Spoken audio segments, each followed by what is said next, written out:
Bapak, Ibu, dan saudara sekalian yang terkasih di dalam Tuhan Yesus Kristus, selamat pagi, selamat bertemu kembali pada ibadah Minggu pagi pada hari ini, Minggu tanggal 26 Juli tahun 2020. Meskipun pada saat ini kita masih dalam suasana yang memprihatinkan karena adanya pandemi COVID-19 yang masih melanda di negeri kita ini, bahkan melanda di seluruh dunia.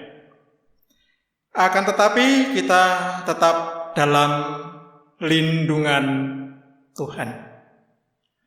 Saudara yang terkasih di dalam Tuhan Yesus Kristus, marilah lewat ibadah pagi hari ini kita senantiasa mengucap syukur atas segala berkat yang telah dilimpahkan kepada kita sekalian.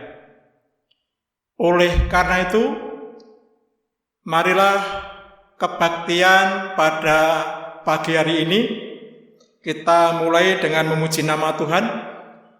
Bapak Ibu, saya ajak untuk bangkit berdiri. Kita buka dari Kidung Jemaat nomor 17, bait yang pertama dan yang kedua. Tuhan Allah hadir.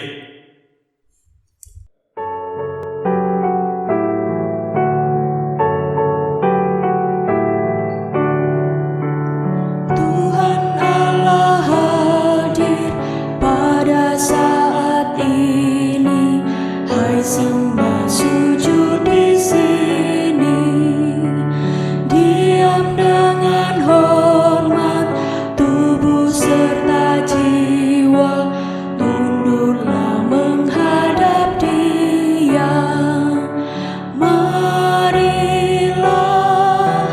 umatnya, hatimu serahkan dalam kerendahan.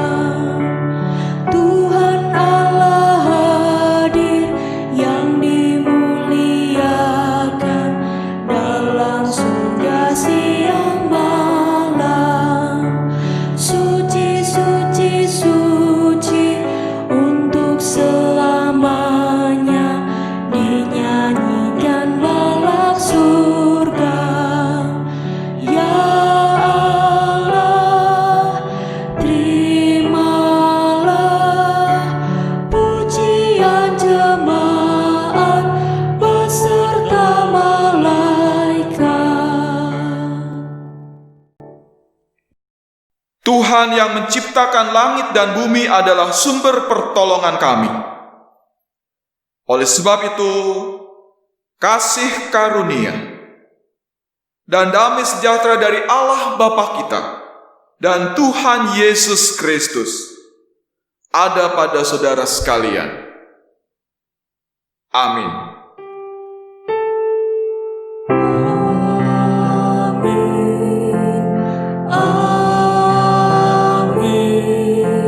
amin.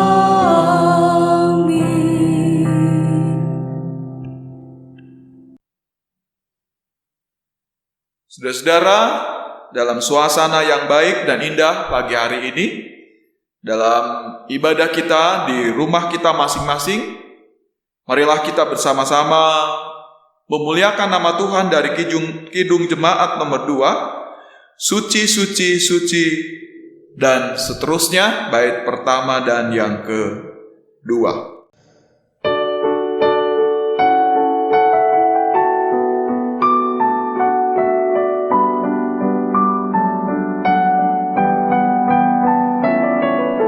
Suci, suci, suci, Tuhan Maha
Kasihilah Tuhan Allahmu dengan segenap hatimu, dan dengan segenap jiwamu, dan dengan segenap akal budimu.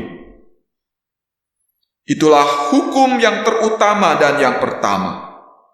Dan hukum yang kedua yang sama dengan itu ialah, kasihilah sesamamu manusia seperti dirimu sendiri. Pada kedua hukum inilah bergantung seluruh hukum Taurat dan kitab para nabi. Matius 22 ayatnya yang ke-37 sampai ke-40 sebagai tempat kita mengakui akan dosa dan kesalahan kita, dan kita mengakui ada keterbatasan dan ketidakmampuan kita. Marilah kita menyesali karena kita belum mampu melaksanakan hukum kasih kita. Kita akan menyanyi penyesalan dosa kita dari Kidung Jemaat nomor 29, bait pertama dan yang kedua, di muka Tuhan Yesus, dan seterusnya.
Bagi mereka yang menyesali atas dosa dan kesalahannya, kita boleh berbahagia karena Tuhan Allah Bapa kita boleh mengampuni kita.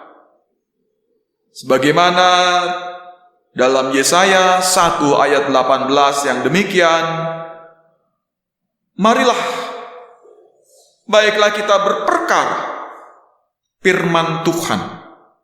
Sekalipun dosamu merah seperti kirmisi, akan menjadi putih seperti salju.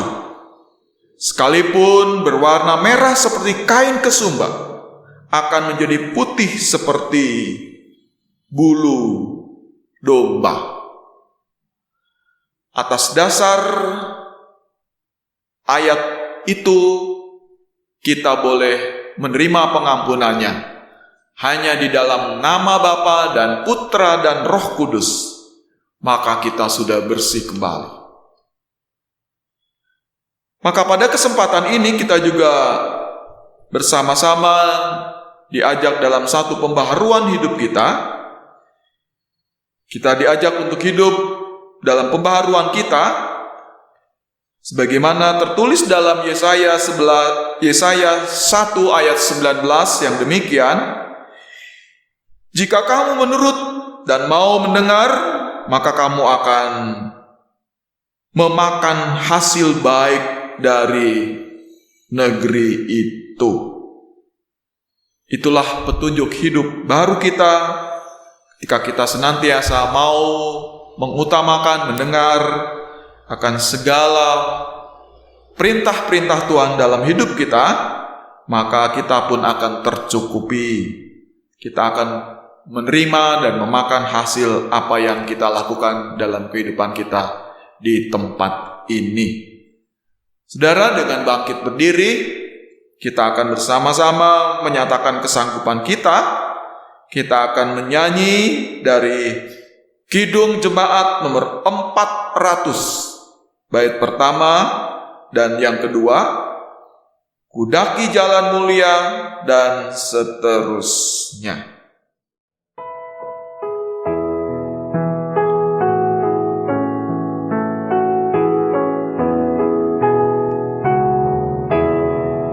Kudaki jalan mulia, tetap doaku inilah, ke tempat tinggi dan teguh, Tuhan mantapkan langkahku. Ya Tuhan, angkat diriku lebih dekat kepadamu, di tempat tinggi dan teguh, Tuhan mantapkan langkahku.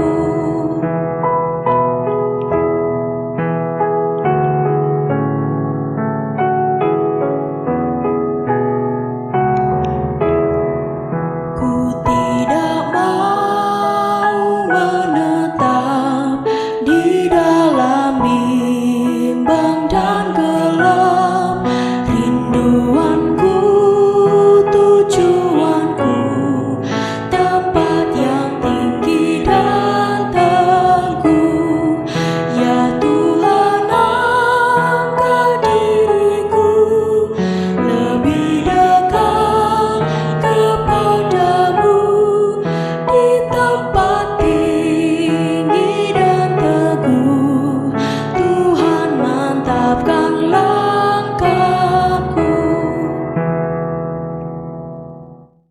Pada kesempatan yang baik ini, kita akan bersama-sama dalam syukur dan syafaat kita. Mari kita berdoa.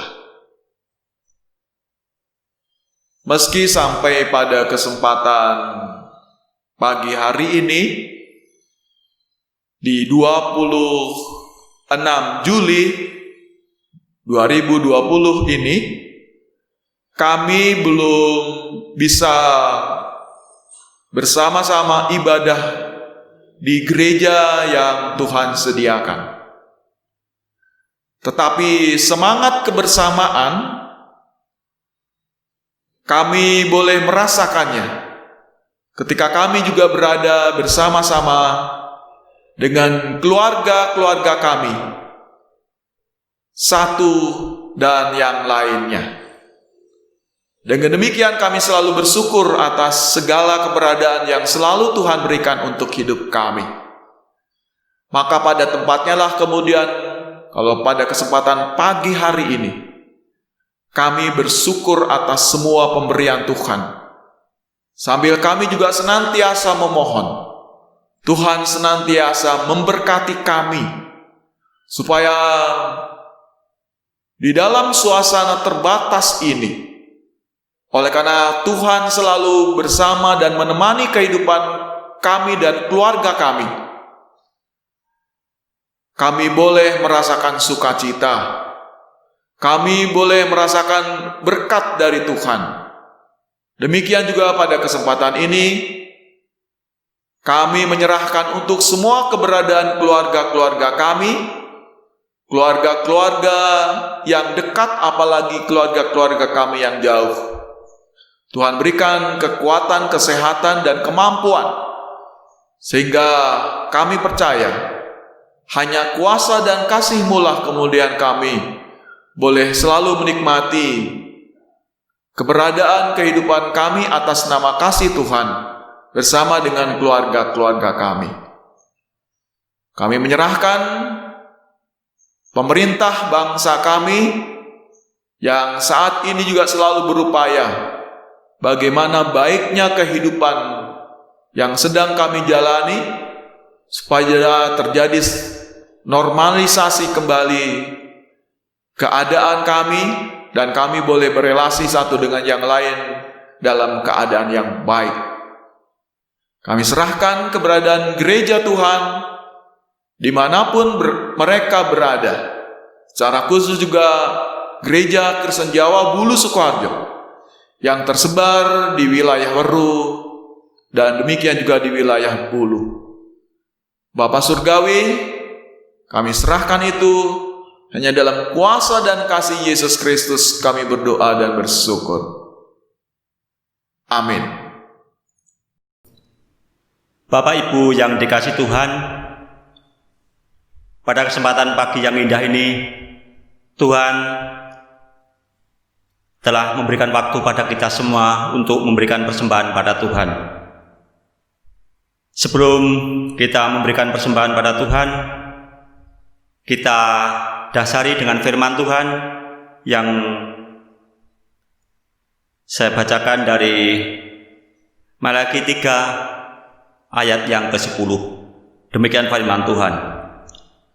Bawalah persembahan persepuluhan itu di dalam rumah pemberdayaan, supaya ada persediaan makanan di rumahku, dan ujilah aku, firman Tuhan semesta alam, apakah aku tidak membukakan bagimu tingkap-tingkap langit dan mencurahkan berkat kepadamu sampai berkelimpahan. Bapak Ibu yang dikasihi Tuhan, bersamaan beredarnya kantong persembahan, kita bersama-sama memuji nama Tuhan dengan kidung jemaat.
Mari kita berikan persembahan ini pada Tuhan dengan doa kami hantarkan. Bapa kami yang bertakhta di kerajaan surga yang mulia, terima kasih ya Tuhan di saat pagi yang indah ini. Tuhan telah memberikan waktu pada saya semuanya untuk memberikan persembahan ini kepadamu Tuhan. Kiranya persembahan yang kami kumpulkan ini semuanya hanya untuk keluhuran dan kemuliaan nama Tuhan.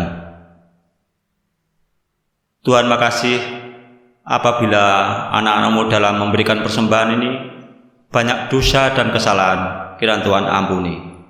Di dalam nama Tuhan Yesus sebagai Tuhan dan Penyelamat kami berdoa dan mengucap syukur. Terima kasih Tuhan Yesus. Amin. Saudara-saudara yang dikasihi Tuhan, pada kesempatan yang baik ini, kita akan menerima sabda Tuhan. Saya akan membacakan dari bacaan yang pertama dari leksionari hari ini, dari 1 Raja-Raja 3 ayatnya yang ke-5 sampai dengan yang ke-12. Demikian sabda Tuhan. Di Gibeon itu Tuhan menampakkan diri pada Salomo dalam mimpi pada waktu malam. Berfirmanlah Allah, mintalah apa yang hendak kuberikan kepadamu. Lalu Salomo berkata, Engkaulah yang telah menunjukkan kasih setiamu yang besar kepada hambamu Daud, ayahku. Sebab ia hidup di hadapanmu dengan setia, benar dan jujur terhadap engkau. Dan engkau telah menjamin kepadanya kasih setia yang besar itu, dengan memberikan kepadanya seorang anak yang duduk di tahtanya, seperti pada hari ini. Maka sekarang, ya Tuhan Allahku, Engkaulah yang mengangkat hambamu ini menjadi raja, menggantikan Daud ayahku. Sekalipun aku masih sangat muda dan belum berpengalaman, demikianlah hambamu ini berada di tengah-tengah umatnya yang kau pilih, suatu umat yang besar, yang tidak terhitung dan tidak terkira banyaknya. Maka berikanlah kepada hambamu ini hati yang paham, yang menimbang perkara untuk menghakimi umatmu, dengan dapat membedakan antara yang baik dan yang jahat. Sebab siapakah yang sanggup menghakimi umatmu yang sangat besar ini? Lalu adalah baik di mata Tuhan bahwa Salomo meminta hal yang demikian. Jadi berfirmanlah Allah kepadanya, oleh karena engkau telah meminta hal yang demikian dan tidak meminta umur panjang atau kekayaan atau nyawa musuhmu, melainkan pengertian untuk menuntaskan hukum, maka sesungguhnya aku melakukan sesuai dengan permintaanmu itu.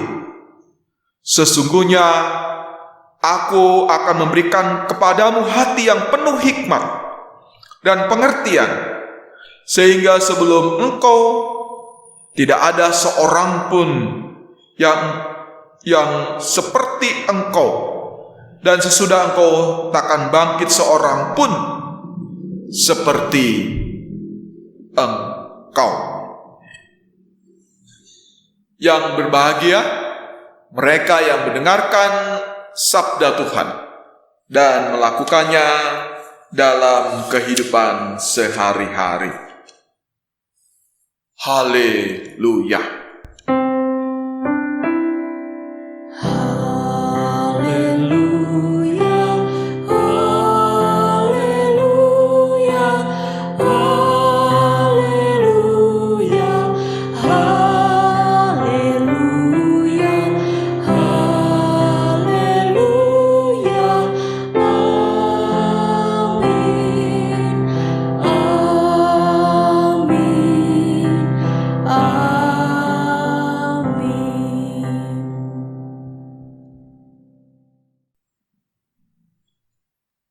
Saudara-saudara yang dikasihi Tuhan,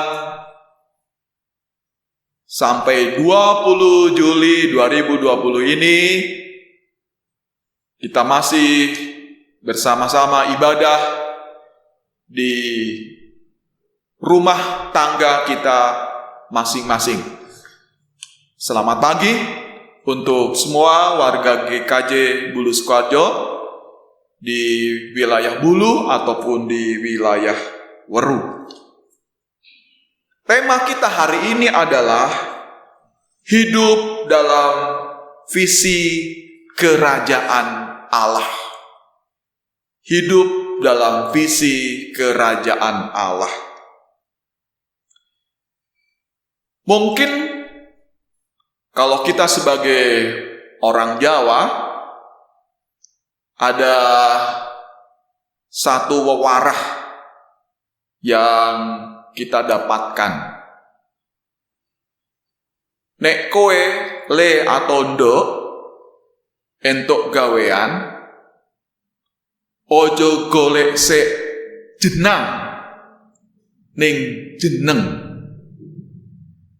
Jadi ini satu pengajaran kepada setiap anak-anak muda atau orang-orang yang belum berpengalaman ketika masuk dalam pekerjaan. Yang penting bukan mencari makanan dulu atau kecukupan kehidupanmu, tapi bagaimana kamu memposisikan kedudukan hidupmu. Dan itu menjadi bagian penting, karena kemudian itulah yang kita melihat bahwa memang manusia kadang-kadang menghadapi satu godaan besar untuk segera dalam hidupnya mendapatkan kesuksesan. Jadi kesuksesan itu pasti ada satu bagian yang perlu kita perhatikan. Kita juga harus mengalami satu proses. Ini bagian penting untuk kehidupan yang sedang kita jalani. Setiap orang pasti harus menjalani proses yang sedang dia lakukan. Nah, saudara-saudara yang dikasihi Tuhan, ketika tadi bahwa untuk mendapatkan kesuksesan itu bukan perkara yang gampang, bagaimana kita kemudian melihat sosok Salomo, seorang muda yang menggantikan Raja Daud dalam proses perjalanan kehidupannya. Ketika dia akan memasuki pelayanan pekerjaannya sebagai pemimpin Israel pada saat itu, dan ketika dia berdoa kepada Allah, dia memohon supaya dalam perjalanan kehidupannya Allah memberikan satu kemampuan kepada dirinya untuk menjadi hakim, untuk memberikan keadilan kepada bangsanya. Jadi pada saat di bacaan 1 Raja 3 ayat 5, bagaimana ketika dia sedang berdoa di Gibeon, dia menyatakan keberadaan dirinya. Dan ini menjadi penting, proses utama dalam kehidupan yang dijalani seorang muda. Yang kadang-kadang seorang muda di dalam permohonannya itu sering-sering lebih bersifat pragmatis dan instan. Artinya, di dalam pragmatisnya dia kadang-kadang ingin suatu pernyataannya itu benar. Dan pernyataan itu benar karena mempunyai kegunaan yang praktis dalam kehidupan manusia. Maka dia akan menggebu-gebu dengan apa yang menjadi ide dan harapannya. Dan wajarlah kalau kemudian seorang muda biasanya memiliki hal yang sifatnya pragmatis. Bahkan tadi, dia akan bersifat instan. inginnya tanpa proses segala sesuatu akan cepat jadi dan boleh dilalui dengan baik. Tetapi Salomo sebagai bagian bahwa dirinya mengikuti proses yang terjadi. Dia tidak berada dalam jalan pragmatis dan instan, tetapi dia berada dalam posisi bagaimana dalam memutuskan kehendaknya itu, dia senantiasa bersama-sama dengan Allah yang dikasihinya.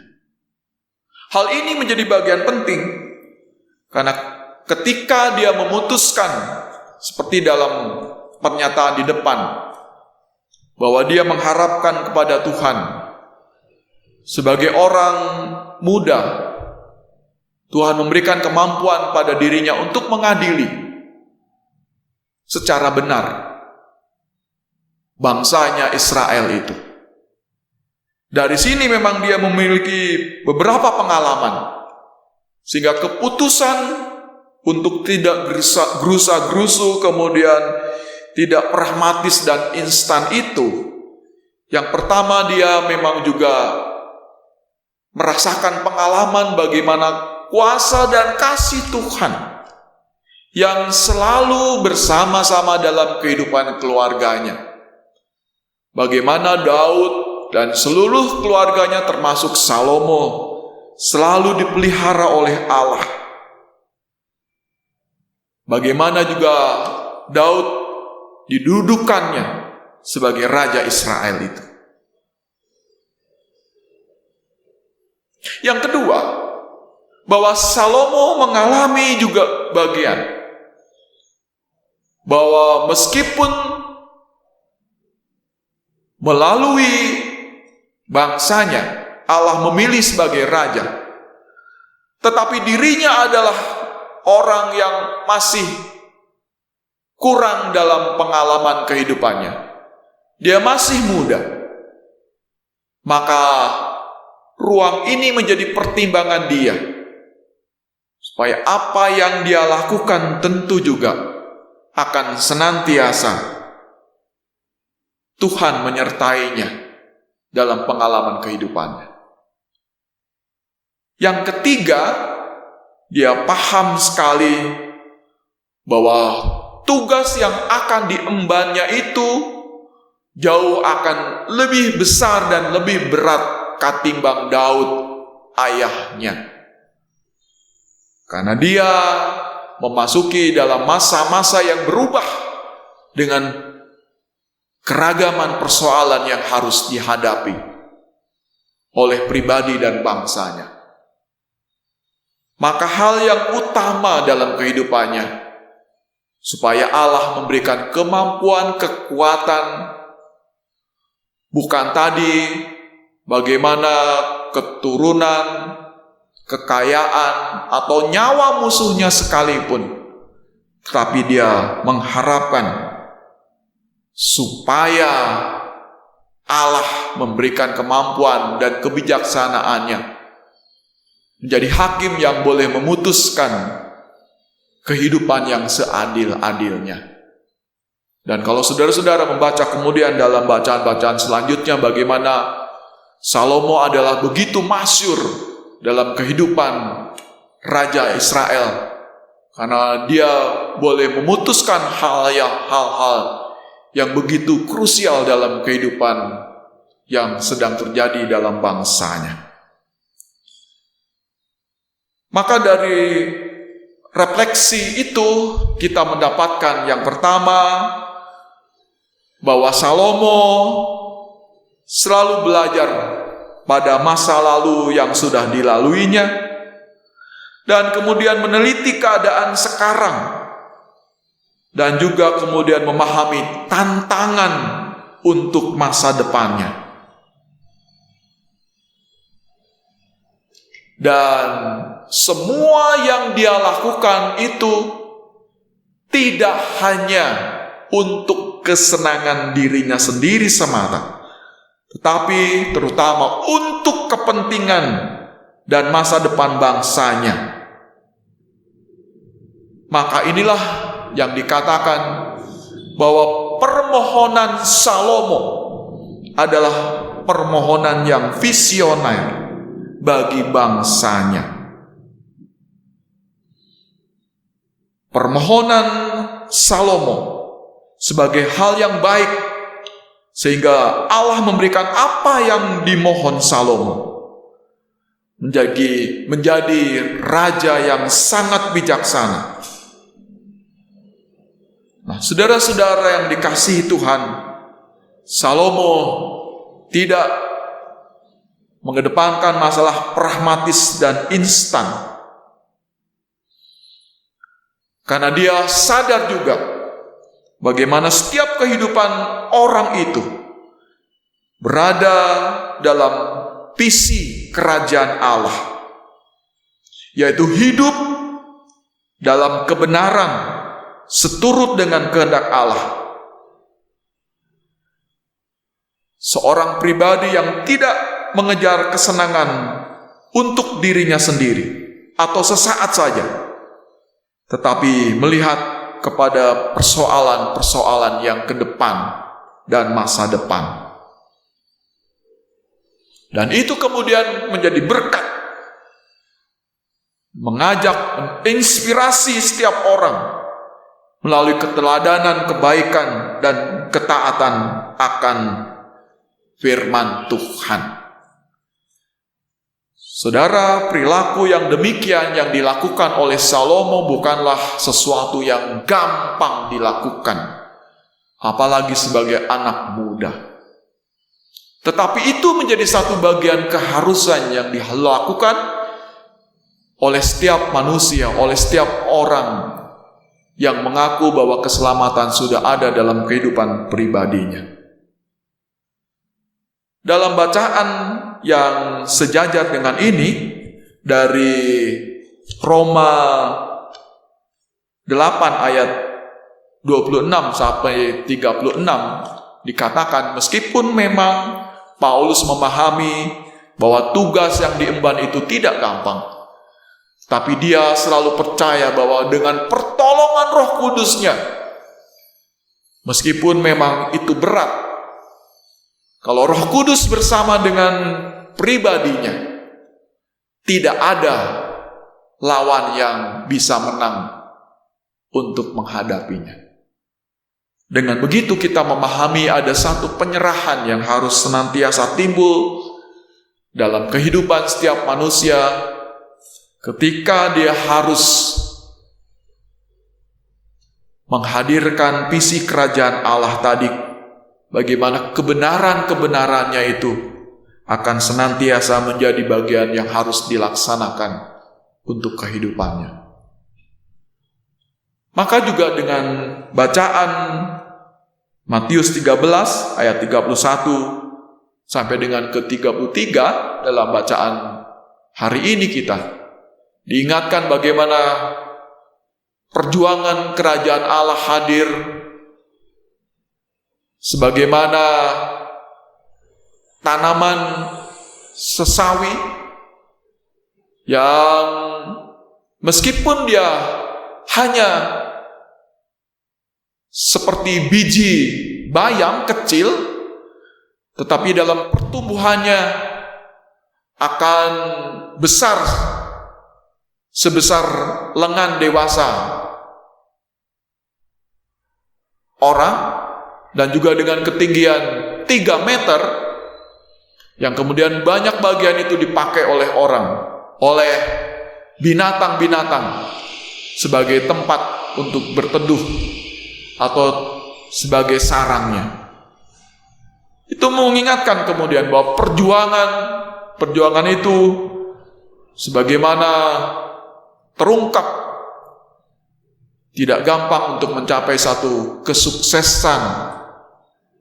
Kebenaran itu tertanam dalam kehidupan setiap manusia.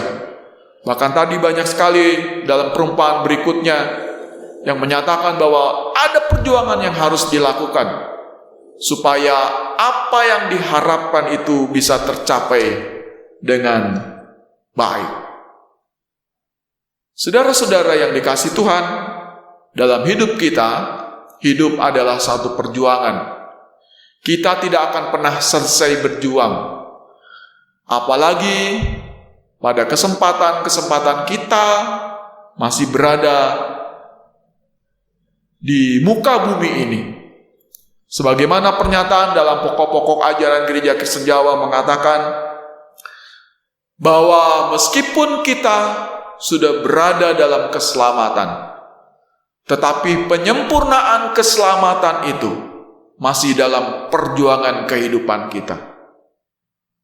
Itu artinya bahwa visi kerajaan Allah dengan menyatakan kebenaran-kebenarannya masih menjadi bagian kehidupan kita. Bukan hanya dimiliki oleh Salomo, seorang yang terhormat dan besar, tetapi kita juga menjadi terhormat dan besar karena senantiasa dan selalu mengedepankan bagaimana visi kebenaran itu selalu harus kita kumandangkan sepanjang kehidupan yang sedang kita nikmati ini. Marilah, meskipun banyak perubahan-perubahan yang terjadi saat ini, tetapi jangan lupa supaya kita juga boleh ada dalam kesuksesan, kita juga senantiasa ada dalam perjuangan. Maka kita harus senantiasa mengedepankan visi kebenaran Allah, supaya kerajaan Allah bisa dinikmati oleh semua orang yang kita temui dalam kehidupan kita. Kiranya Tuhan memampukan kita. Amin. Kita akan hening sebentar.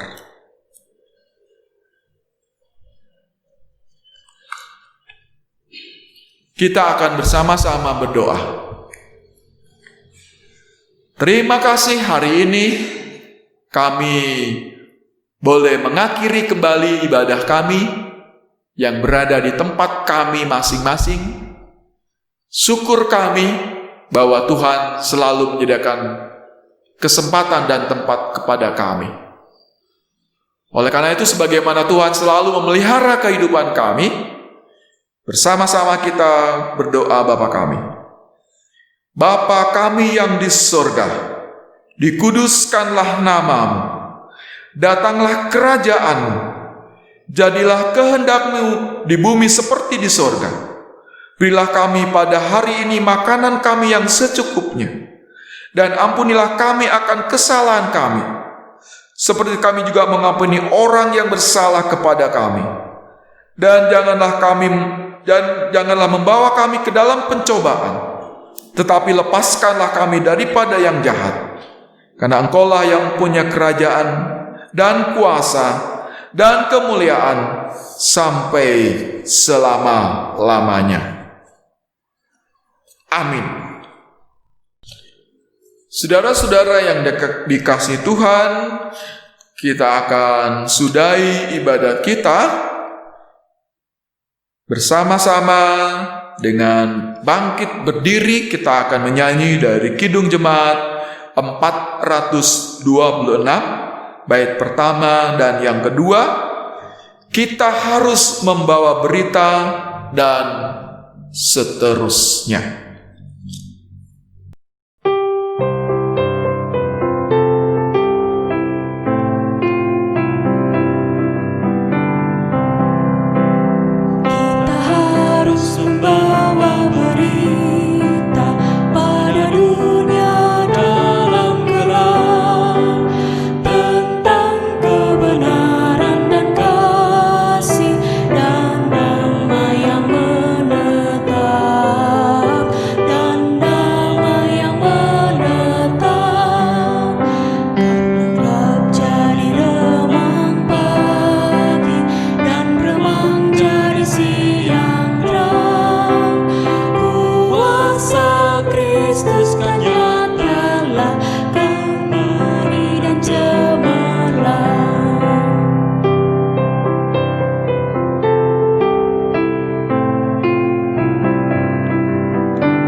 Bapak-bapak, ibu-ibu, dan saudara yang dikasihi Tuhan dan yang mengasihi Tuhan,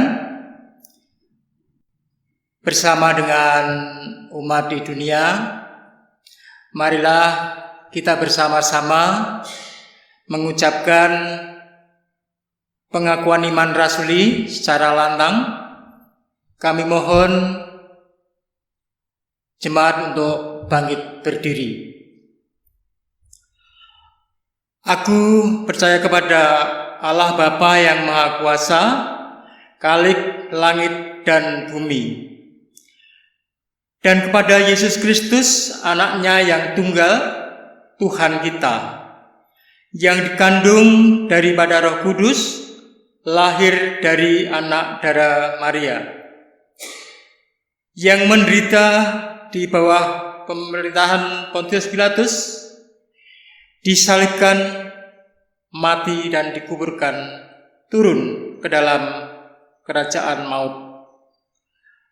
Pada hari yang ketiga, bangkit pula dari antara orang mati, naik ke surga, duduk di sebelah kanan Allah Bapa yang Maha Kuasa, dan akan datang dari sana untuk menghakimi orang yang hidup dan mati. Aku percaya kepada Roh Kudus, gereja yang kudus dan am, persekutuan orang kudus, pengampunan dosa, kebangkitan daging, dan hidup yang kekal. Amin. Jemaat dipersilahkan duduk kembali. Dan kini terimalah berkat Tuhan. Kasih karunia Tuhan Yesus Kristus dan kasih Allah dan persekutuan Roh Kudus menyertai saudara sekalian. Amin.